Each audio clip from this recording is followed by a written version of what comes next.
आदरणीय दर्शकहरू नमस्कार।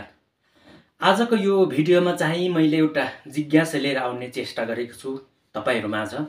सम्भवतः यो मेरो जिज्ञासा तपाईहरुको पनि जिज्ञासा हुन सक्छ।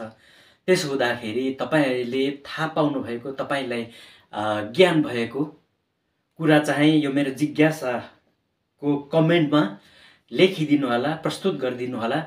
र मेरो जिज्ञासा चाहिँ यो छ कि हाम्रो नेपाली समाजमा हैन धेरै चाहिँ सानो बच्चाहरूसँग लागु हुन्छ, सानो बच्चाहरूमा लागु हुन्छ। कतिपय समाजमा बच्चाहरू बिरामी भइरहने अथवा त्यो नफस्टाउने हैन रोगी जस्तो भनौं न, त्यस्तो बच्चाहरू भनौं अथवा त्यो बच्चा जन्मनु भन्दा अगाडिका बच्चाहरू खेर जाने, त्यस्तो भएपछि हाम्रो नेपाली समाजमा चाहिँ सबै समाजमा भन्दिन, अधिकांश हाम्रो नेपाली समाजमा त्यस्ता खालको बच्चाहरूलाई नाम चाहिँ अरु जातको सँग मिल्ने नाम लगाइन्छ।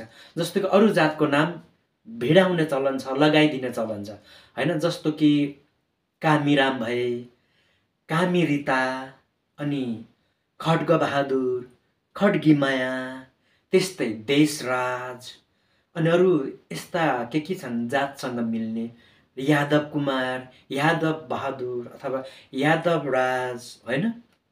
यसरी अरु जातको नाम भनौं न, त्यो बच्चालाई आफ्नो जात भन्दा फरक जातको नाम किन राखिन्छ होला?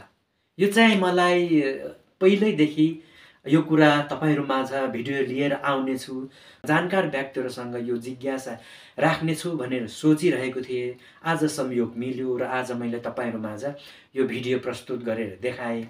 यदि तपाईहरुलाई यो विषय वस्तुमाथि नलेज छ भनौं न, ज्ञान छ र तपाईले केही कुरा जान्नु भएको छ भने कृपया कमेन्टमा राम्ररी लेखिदिनु होला, जसले गर्दा धेरै दर्शकहरूले पनि यो भिडियोबाट केही न केही ज्ञान लिउन् हैन, ज्ञान प्राप्त गर्न सकुन् भन्नको लागि मैले यो भिडियो प्रस्तुत गरेको छु। हस्त नमस्कार।